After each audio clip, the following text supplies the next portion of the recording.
Hi, my name is Jeffrey, and today I will demo my multi-factor authentication for iTop. Now, let's get to the point and show you what it can do. This is a typical login window for iTop. Nothing different here, you just enter the credentials. Now, as soon as we enter iTop, we're asked for a multi-factor code that we've previously configured. So let me grab it. As you can see, it's valid for 30 seconds, after which a new time-based one-time password will be generated.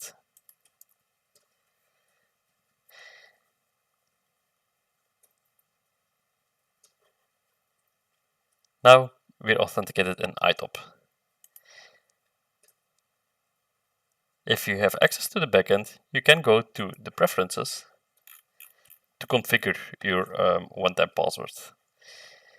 Most authenticator apps like Google Authenticator, Microsoft Authenticator, Authy, a password manager of your choice are able to generate TOTP codes, time-based one-time passwords.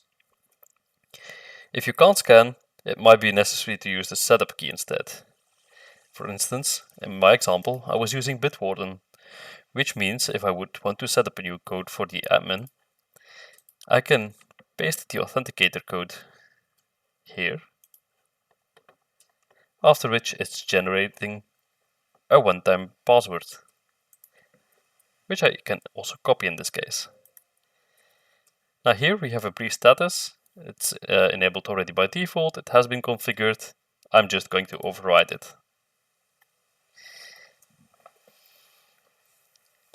This is a little status indicator. If there's no lock, it means multi-factor authentication setup is optional for this user, and they can still disable it. This is not the best practice for an admin, of course. And we can also see if the user has already set up their secret key. Now, imagine we have another user, let's say a portal user here, and we want to adjust some stuff.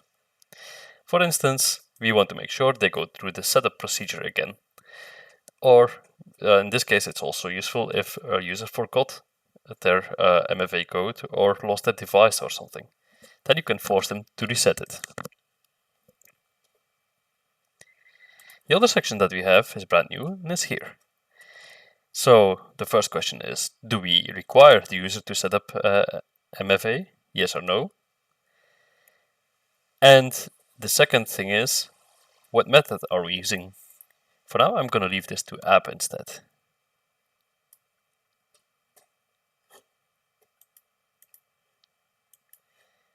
So let's sign in as this user.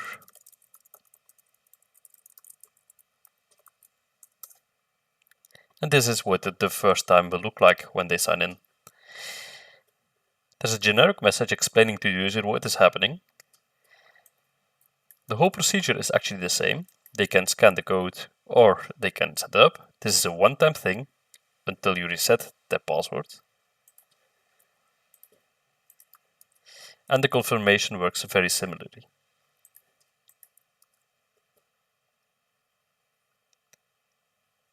As soon as 6 digits are entered, the form will automatically be submitted, or they can still hit verify code. This user only has access to the portal. By default, we also show them a multi-factor authentication brick, which basically has the same functionality as what we just demonstrated in the backend. So this time you see a lock, which means this user had to set up MFA. Now, any next time that they try to sign in, they will again enter their credentials, and they will be asked to only enter the code that they can copy from here. Nice and simple. There's a couple of extra features included as well in this extension. One of them is the Mark as Trusted Browser feature. It can be disabled altogether, the number of days is configurable, and you can actually allow the user to mark this device or this browser instead as a trusted browser. So this specific browser on this specific device will be trusted. That means that the one-time password code will only be asked once every 10 days. Two might to check it first, and then they're in. So next time they sign in, they can do it like this again. Of course, you need to make sure you're using the correct username, and this step is skipped. There's a couple of more options to configure.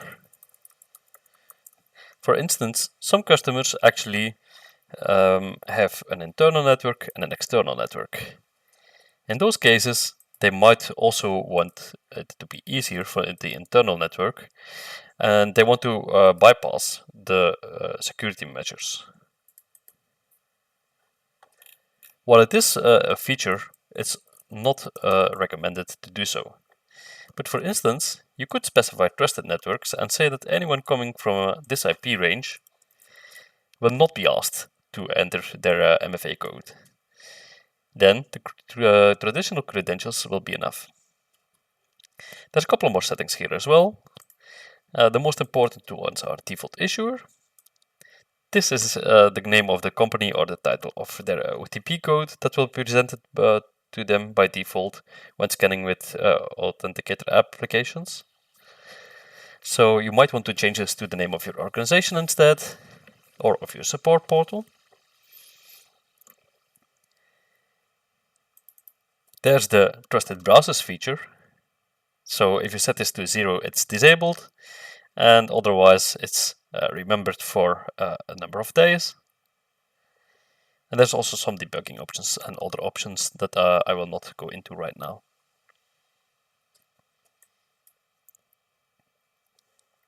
What I do want to show you is another new feature in this extension. So I didn't spend too much time here yet on the user, but instead of having the user rely on an app, you can make it a bit more simple. Let's say that it's common for you users to only have to contact you once in a while, and you want to make it less painful for them to go through your support portal. Then you can say, instead of using the app, you want to set up a trigger. And this is what is added here. To trigger an iTop, you can link multiple actions. You could, for instance, use the email notification in iTop. You could also use the webhook functionality in iTop to post data to a third-party API. And then you could, for instance, set up perhaps a way to send the OTP code by SMS or in even a different way. And we've added two of those examples here. Now, for the email, it comes with some variables that you can use, some placeholders. So you can use the person, since the authentication method is linked to the person and not to the user. And you can also use the user login variable as well. These are special. You have the OTP code and you have the valid until. The valid until is specified in the time zone of your web server. So we have those two actions here in place. We have changes to trigger. Now we will log off.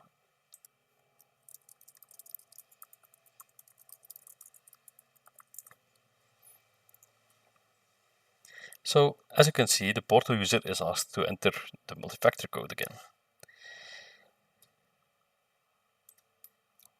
It is sent as an email notification, but it is also written to a file in our case, because that was the callback that we had in place.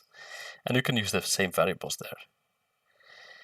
So we have the OTP code, we know how long it's valid, and as you can see, it's 5 minutes for this kind of setup instead of the 30 seconds, because let's take it, if you send an email notification to an end user, even with a properly configured email server, it might take quite some time. And we have some user information and contact information. That's how it works.